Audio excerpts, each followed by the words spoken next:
शिवाय। हे शिव भक्तों, इस एपिसोड में हम शिव महापुराण के विद्वेश्वर संहिता के 12वें अध्याय का पाठ करेंगे। इसके पूर्व के सभी अध्याय आप हमारे चैनल पर उपस्थित वीडियो में सुन सकते हैं। तो आइए प्रारंभ करते हैं। ओम श्री गणेशाय नमः। ओम नमः शिवाय। अथ 12वां अध्यायः मोक्षदायक पुण्य क्षेत्रों का वर्णन। काल विशेष में विभिन्न नदियों के जल में स्नान के उत्तम फल का निर्देश तथा तीर्थों में पाप से बचे रहने की चेतावनी। सूत जी बोले, हे बुद्धिमान महर्षियों, मोक्षदायक शिव क्षेत्रों का वर्णन सुनिए। तत्पश्चात मैं लोक रक्षा के लिए शिव संबंधी आगमों का वर्णन करूंगा। पर्वत, वन और काननों सहित इस पृथ्वी का विस्तार 50 करोड़ योजन है। भगवान शिव की आज्ञा से पृथ्वी संपूर्ण जगत को धारण करके स्थित है। भगवान शिव ने भूतल पर विभिन्न स्थानों में वहां के निवासियों को कृपा पूर्वक मोक्ष देने के लिए शिव क्षेत्र का निर्माण किया है। कुछ क्षेत्र ऐसे हैं जिन्हें देवताओं तथा ऋषियों ने अपना वास स्थान बनाकर अनुग्रहित किया है, इसलिए उनमें तीर्थत्व प्रकट हो गया है। तथा अन्य बहुत से तीर्थ क्षेत्र ऐसे हैं जो लोगों की रक्षा के लिए स्वयं प्रादुर्भूत हुए हैं। तीर्थ और क्षेत्र में जाने पर मनुष्य को सदा स्नान, दान और जप आदि करना चाहिए, अन्यथा वह रोग, दरिद्रता तथा मुक्ता आदि दोषों का भागी होता है। जो मनुष्य इस भारतवर्ष के भीतर स्वयंभू तीर्थों में वास करके मरता है, उसे पुनः मनुष्य योनि ही प्राप्त होती है।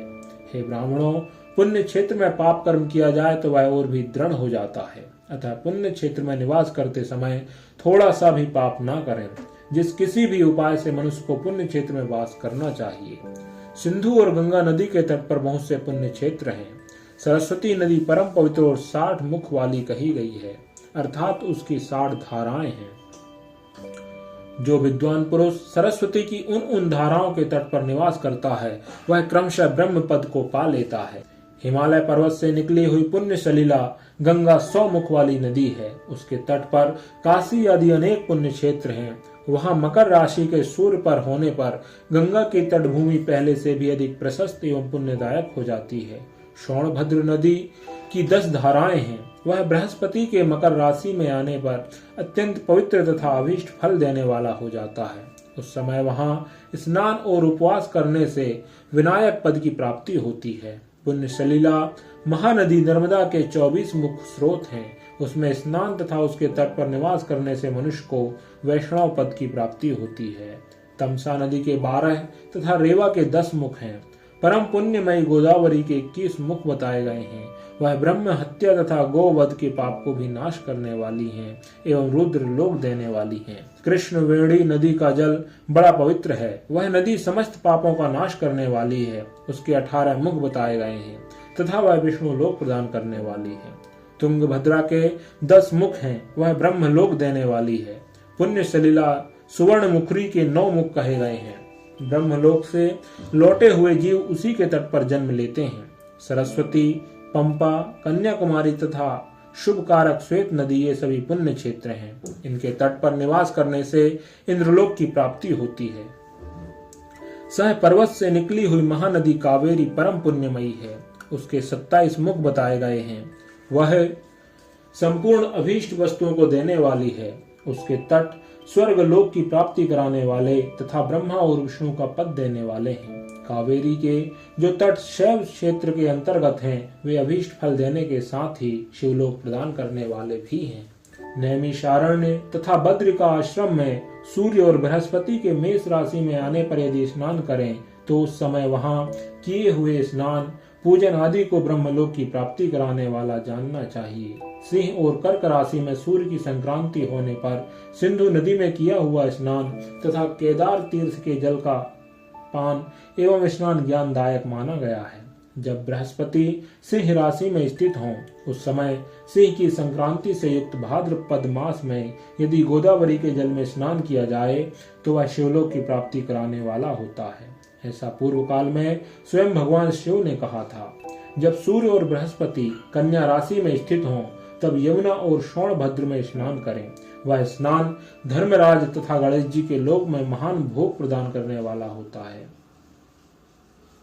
यह महर्षियों की मान्यता है। जब सूर्य और बृहस्पति तुला राशि में स्थित हों, उस समय कावेरी नदी में स्नान करें। वह स्नान भगवान विष्णु के वचन की महिमा से संपूर्ण अभीष्ट वस्तुओं को देने वाला माना गया है। जब सूर्य और बृहस्पति वृश्चिक राशि पर आ जाएं, तब मार्गशीर्ष के महीने में नर्मदा में स्नान करने से विष्णु लोक की प्राप्ति होती है। सूर्य और बृहस्पति के धनु राशि में स्थित होने पर सुवर्ण मुखरी नदी में किया हुआ स्नान शिवलोक प्रदान करने वाला होता है। यह ब्रह्मा जी का वचन है। जब सूर्य और बृहस्पति मकर राशि में स्थित हों, उस समय माघ मास में गंगा जी के जल में स्नान करना चाहिए। ब्रह्मा जी का कथन है कि वह स्नान शिवलोक की प्राप्ति कराने वाला होता है। शिवलोक के पश्चात ब्रह्मा और विष्णु के स्थानों में सुख भोग कर अंत में मनुष्य को ज्ञान की प्राप्ति हो जाती है। माघ मास में तथा सूर्य के कुंभ राशि में स्थित होने पर फाल्गुन मास में गंगा जी के तट पर किया हुआ श्राद्ध, पिंडदान अथवा तिलोदक दान पिता और नाना दोनों कुलों के पितरों की अनेक पीढ़ियों का उद्धार करने वाला माना गया है। सूर्य और बृहस्पति जब मीन राशि में स्थित हों, तब कृष्ण वेणी नदी में किए गए स्नान की ऋषियों ने प्रशंसा की है। उन महीनों में पूर्वोक्त तीर्थों में किया हुआ स्नान इंद्र पद की प्राप्ति कराने वाला होता है। विद्वान पुरुष गंगा अथवा कावेरी नदी का आश्रय लेकर तीर्थवास करें। ऐसा करने से उस समय में किए हुए पाप का निश्चय ही नाश हो जाता है। रुद्रलोक प्रदान करने वाले बहुत से क्षेत्र हैं। ताम्रपर्णी और वेगवती, ये दोनों नदियां ब्रह्मलोक की प्राप्ति रूप फल देने वाली हैं। उन दोनों के तट पर अनेक स्वर्गदायक क्षेत्र हैं। उन दोनों के मध्य में बहुत से पुण्यप्रद क्षेत्र हैं। वहां निवास करने वाला विद्वान पुरुष वैसे फल का भागी होता है।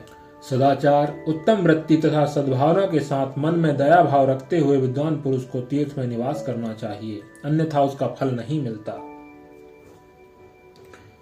पुण्य क्षेत्र में किया हुआ थोड़ा सा पुण्य भी अनेक प्रकार से वृद्धि को प्राप्त होता है तथा वहां किया हुआ छोटा सा पाप भी महान हो जाता है। यदि पुण्य क्षेत्र में रहकर ही जीवन बिताने का निश्चय हो, तो उस पुण्य संकल्प से उसका पहले का सारा पाप तत्काल नष्ट हो जाएगा, क्योंकि पुण्य को ऐश्वर्यदायक कहा गया है। हे ब्राह्मणों, तीर्थवास जनित पुण्य कायिक, वाचिक और मानसिक सारे पापों का नाश कर देता है। तीर्थ में किया हुआ मानसिक पाप वज्रलेप हो जाता है, वह कई कल्पों तक पीछा नहीं छोड़ता है। वैसा पाप केवल ध्यान से ही नष्ट होता है, अन्यथा नष्ट नहीं होता। वाचिक पाप जप से तथा कायिक पाप शरीर को सुखाने जैसे कठोर तप से नष्ट होता है। धनोपार्जन में हुए पाप दान से नष्ट होते हैं, अन्यथा करोड़ों कल्पों में भी उनका नाश नहीं होता। कभी कभी अतिशय मात्रा में बड़े पापों से पुण्य भी नष्ट हो जाते हैं।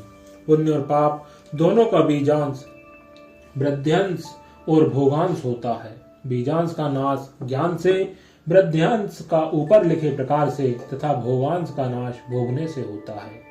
अन्य किसी प्रकार से करोड़ों पुण्य करके भी पाप के भोगांश नहीं मिट सकते। पाप बीज के अंकुरित हो जाने पर, उसका अंश नष्ट होने पर भी शेष पाप भोगना ही पड़ता है।